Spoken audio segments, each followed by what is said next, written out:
This is the Boss Podcast, brought to you by the Business Owner Support Services Network. This is a podcast for business owners, by business owners, and about business owners.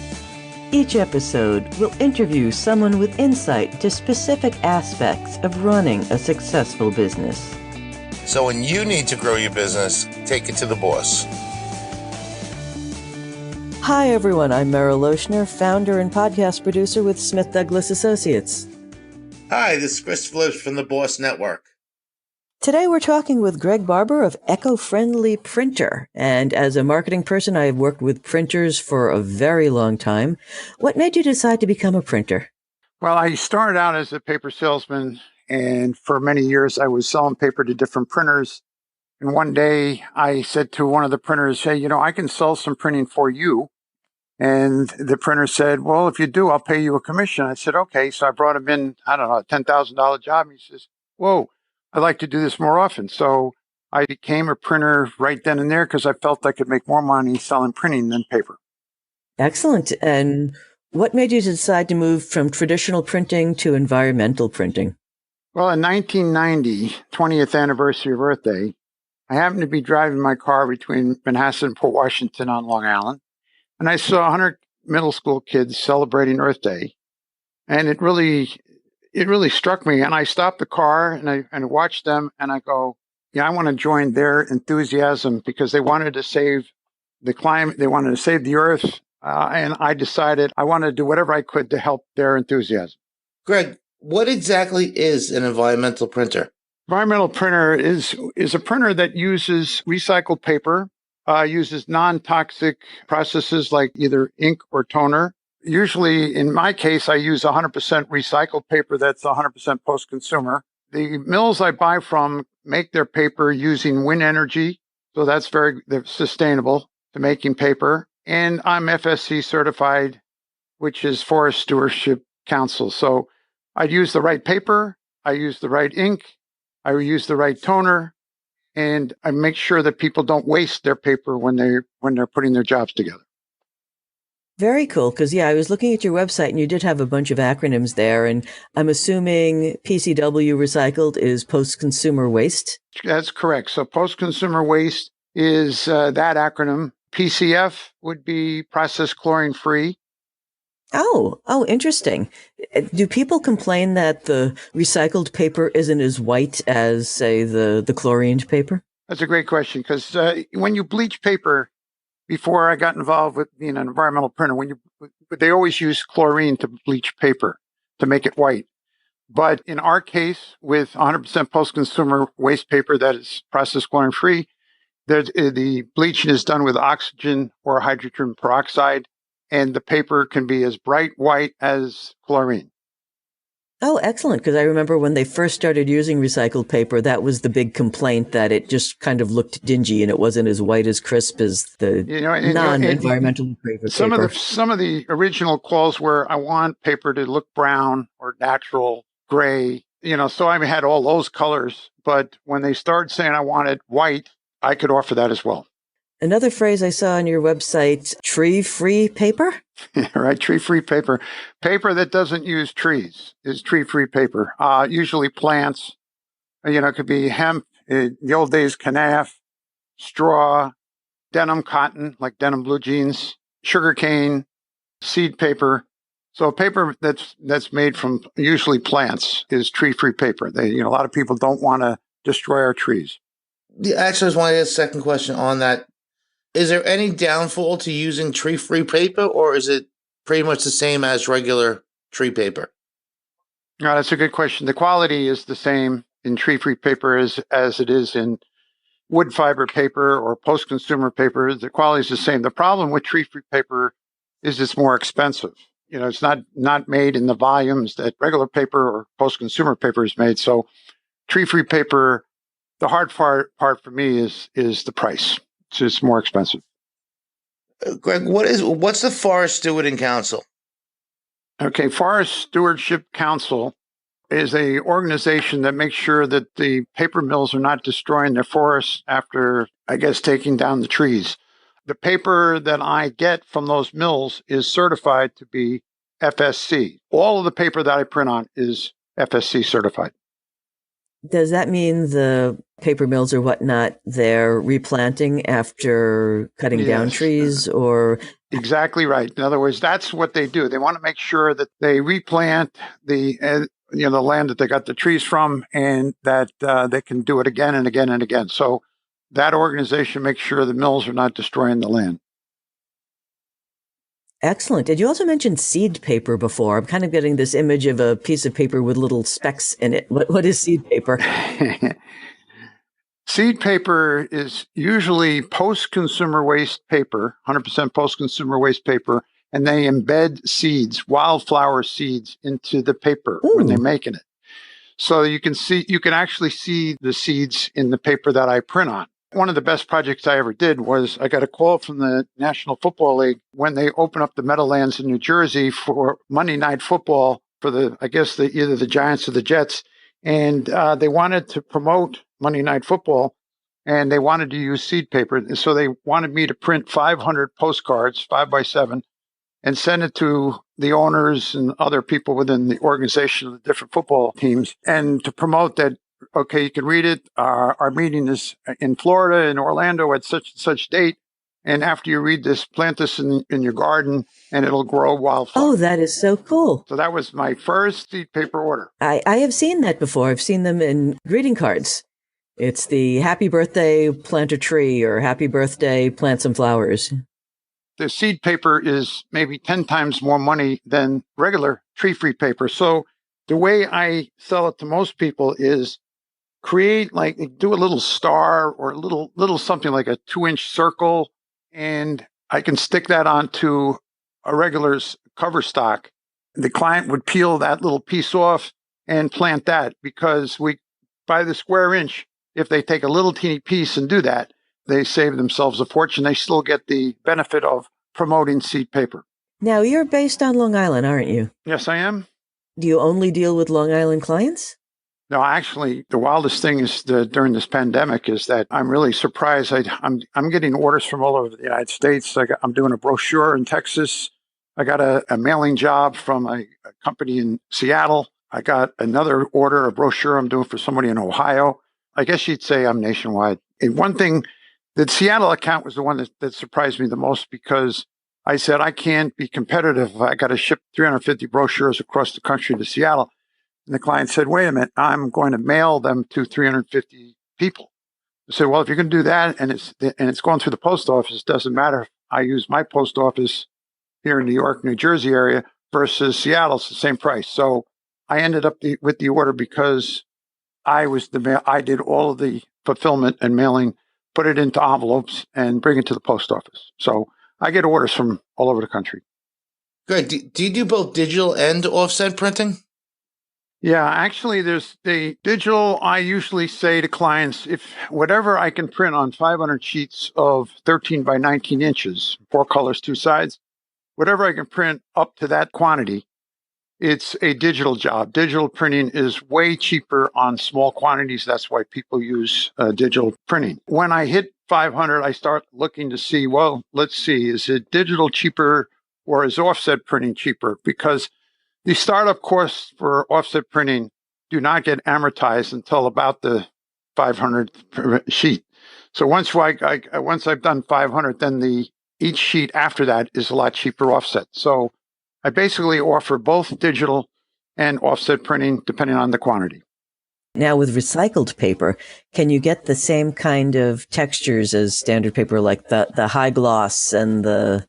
Another good question. I'll tell you the finishes I have. When it comes to coated paper, I have gloss and dull. Another word for dull is silk. For my 100% post-consumer papers, I have smooth, uncoated, vellum, uncoated, linen, uncoated, felt, which is what most of my greeting cards love, felt, uncoated.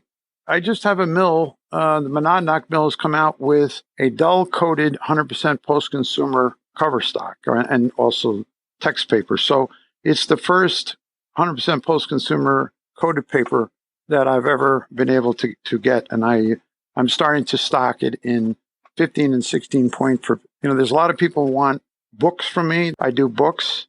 And a lot of times people call me and say, I want a hardcover book. And I said, well, I don't do hardcover books, but I do softcover books on very heavy paper.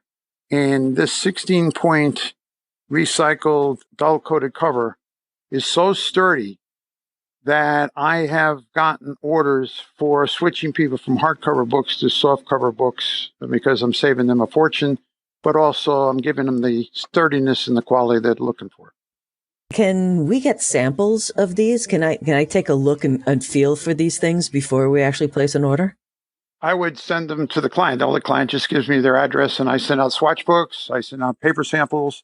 I make dummy books up for them. I can do any of that stuff. The other thing is when people are looking for color, and maybe they don't have to actually feel it. They want to see it, see colors, and they want to see it fast. If you go to my website and you hit paper, environmental paper, and up clicks. I have two major paper mills, Mohawk Paper Company, Cohoes, New York, and Neenah Paper Company in Wisconsin. And they both have about 8 or 9 swatch books that I have online. So you open up Neenah or you open up Mohawk, and then you can peruse the 8 or 9 different swatch books. And then you can say, hey, Greg, I really like Via Felt or something. I like or Environment. I like the Desert Storm color. Could I get samples of that? So they can narrow it down to what they want, and then I can send them physical samples. I'm curious about the inks you use. I was always thought most of the inks used in printing were petrochemical based. What kind of environmentally friendly inks do you use? Well, today, soy ink has been around for many, many years, so we use soy-based. Some people also call that vegetable-based. Vegetable-based and soy-based is really synonymous. So I use that for my offset printing. When I go into digital, I use 100% non-toxic toner. Toner used to have back when I started, I guess a lot of people thought toner was not so great, but I tell them my 100% non-toxic toner is 100% non-toxic. And soy ink, believe it or not, is 14% soy-based and 86% oil. So they've done a great job telling the world the soy ink is the best, but in my mind, it's really only 14% non-toxic.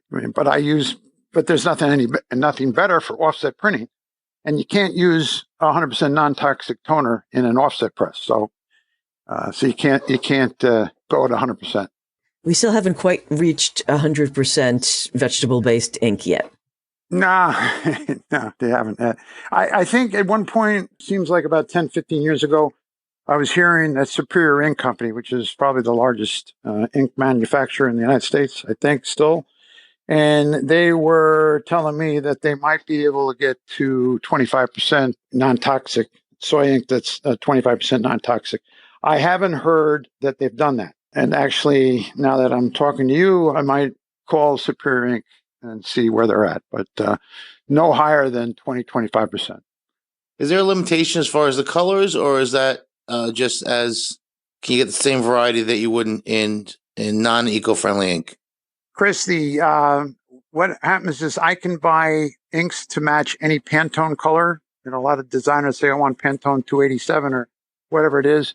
There is no difference between me doing soy or vegetable-based inks versus the conventional oil-based inks. They're the same exact color. You can't tell the difference between the two.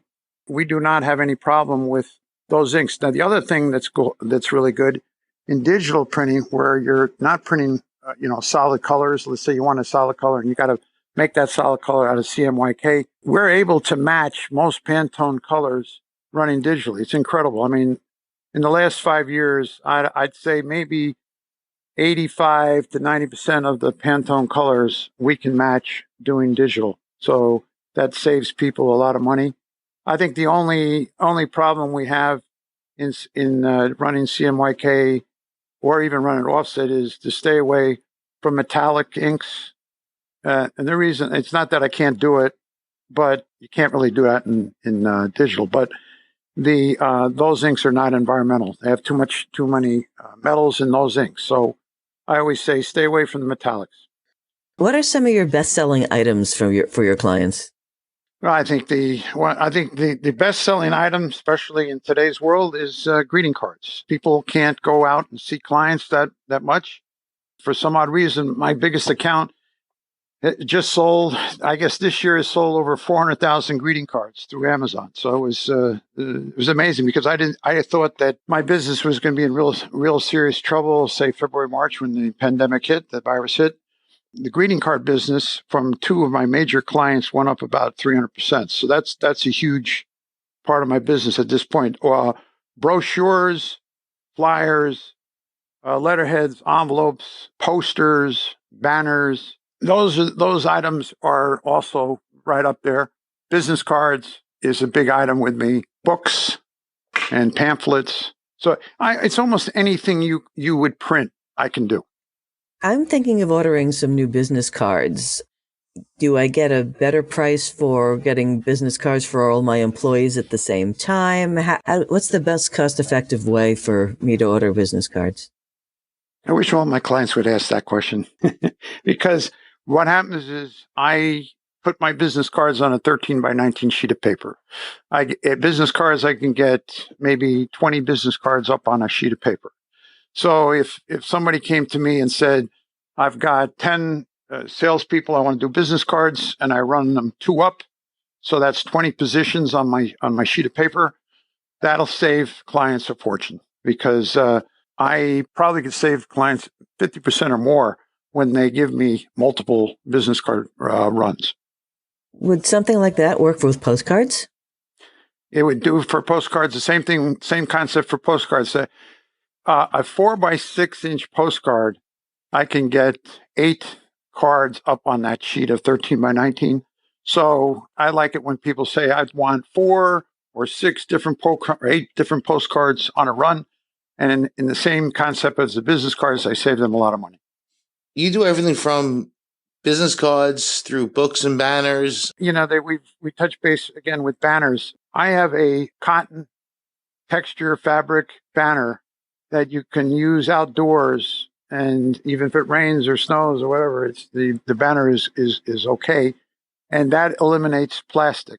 So a lot of what I do is clients don't want to be using plastics. Like for instance, in labels, I have labels made out of rock mineral as opposed to using plastic based for vinyl labels. You have rock labels? Right, it's made from rock and minerals. So basically, it's I guess limestone or some other rocks and minerals. Then they're waterproof labels. They're strong. They're the same price as the vinyl labels, and it's been a good seller for me for a while.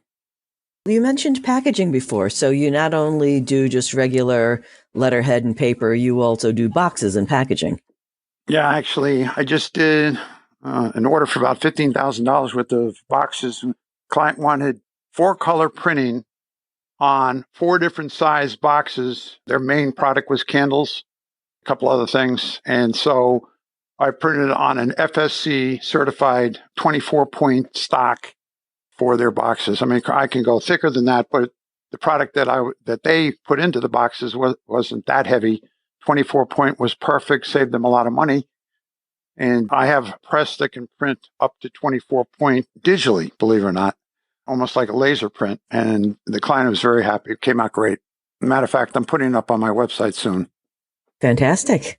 But also to answer your question, besides the boxes, I just landed an order for Patagonia where they wanted to have 9 by 12 envelopes, but they didn't want to use the typical plastic type envelopes and I was able to give them brown craft, recycled, padded envelopes, which makes them look very sustainable. You had said before that you had helped a client on the West Coast with their mailing. Is that normally part of your process? It is, because what happens is that all I need from a client is an Excel spreadsheet with all their names. We would program all the data. We'd create the, save as a 500 mailing. We'd create the 500 labels. We'd put them into my environmental packaging because I have 100% post-consumer packaging now. We would then go to the post office. All I have to do is bill them for the printing, tell them what the mailing costs are, to put it together. And then that I would bill through EcoFriendly Printer, and then the actual postage, the client would give me a check made out to the post office for whatever the postage is.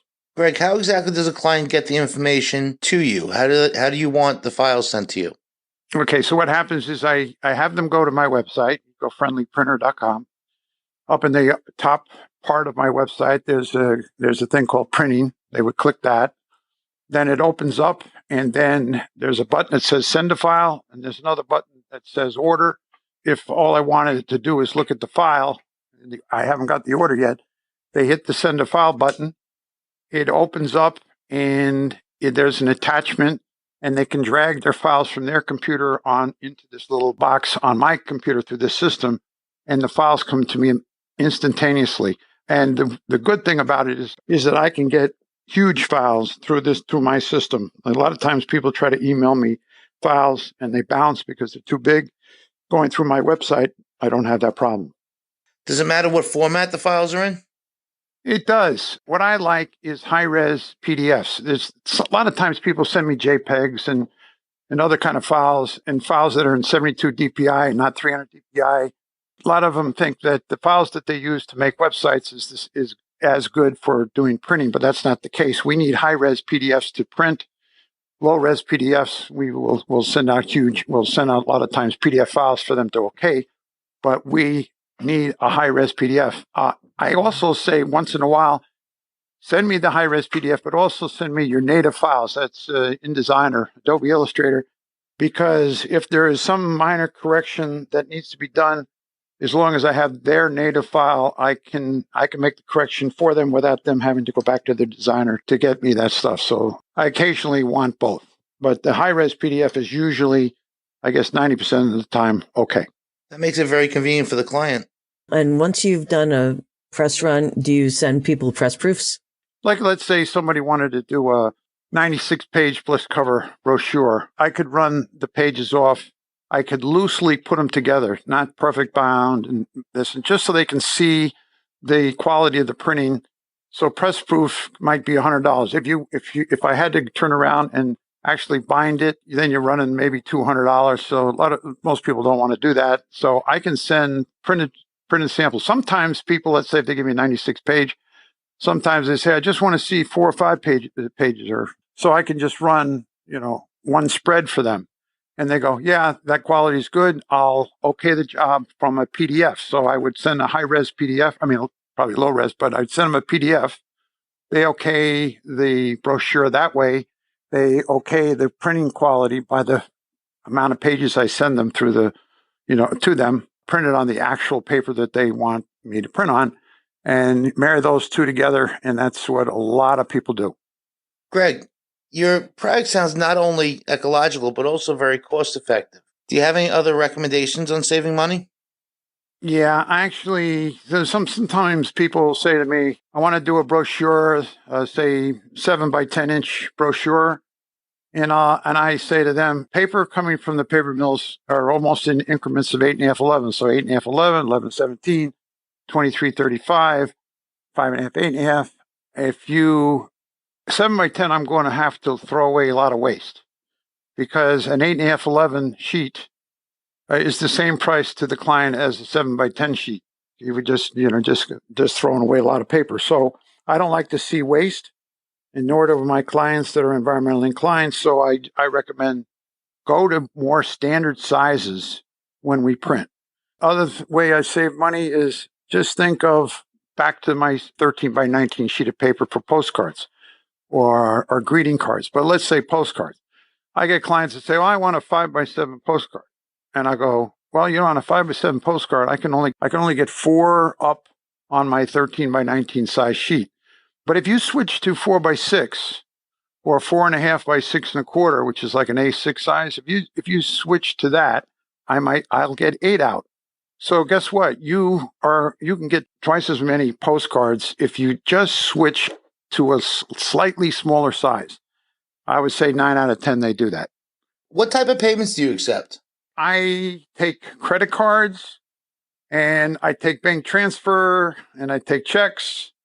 I actually have also done wire transfer from, even outside the country. I did work for the United Nations for Climate Week. I printed for Climate Week maybe 8 or 9 different times along the way, and got orders from Argentina and a couple other places. Percentage-wise, how much more cost-wise is environmental printing over non-environmental printing?